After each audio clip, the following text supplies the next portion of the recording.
অমিত শ্বাহে ক্ষমা খোজক অসমীয়াৰ স্বাভিমানক অপমান কৰা নচলিব অসমীয়াৰ স্বাভিমানক অপমান কৰা নচলিব বিজেপি হাই হাই বিজেপি হাই হাই অমিত শ্বাহ মুৰ্দাবাদ বিজেপি মুৰ্দাবাদ বিজেপি মুৰ্দাবাদ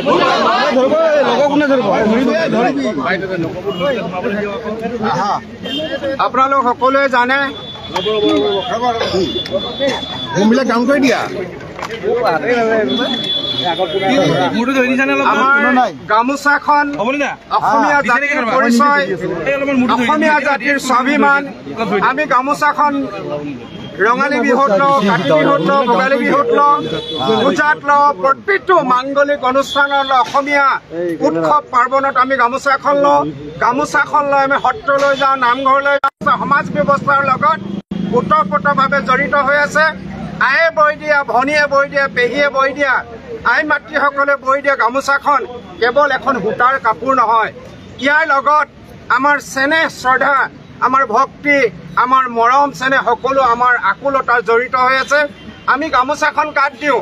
ইমান এটা অপমান অসমীয়া জাতিক অপমান আমি কেতিয়াও সহ্য কৰিব নোৱাৰোঁ আমি সেইকাৰণে আজি অসম প্ৰদেশ কংগ্ৰেছে আমি মাননীয় ভূপেন কুমাৰ বৰা সভাপতি ভূপেন কুমাৰ বৰা ডাঙৰীয়াৰ নিৰ্দেশক্ৰমে আমি আজি ইয়াত প্ৰতিবাদ কৰিছোঁ যাতে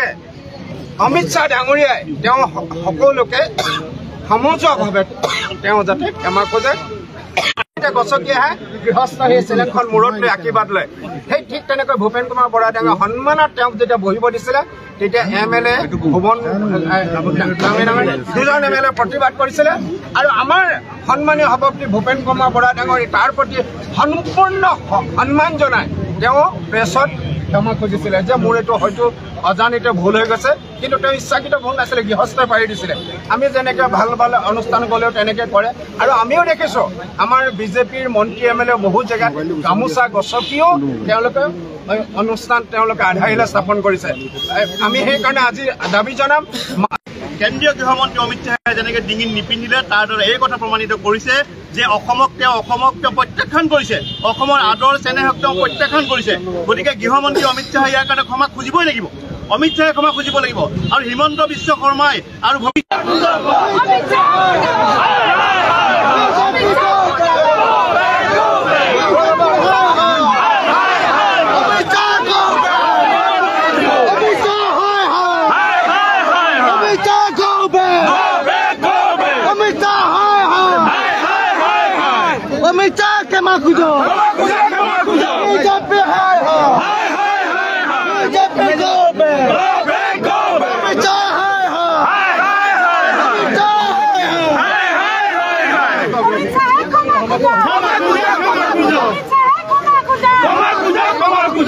অমিত শ্বাহ মুৰ্দাবাদ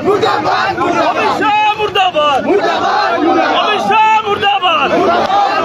বিজেপি মুৰ্দাবাদ বিজেপি মুৰ্দাবাদ বিজেপি মুৰ্দাবাদ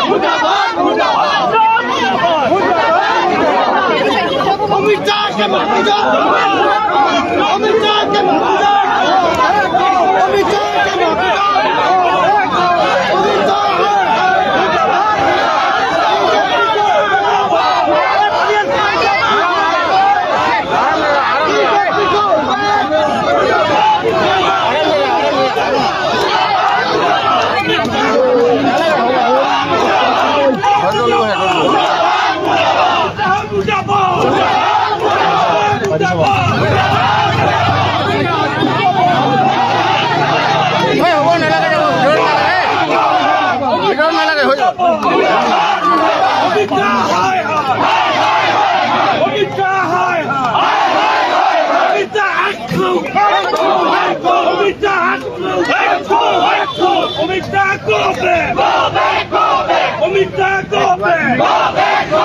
Omita Nipato!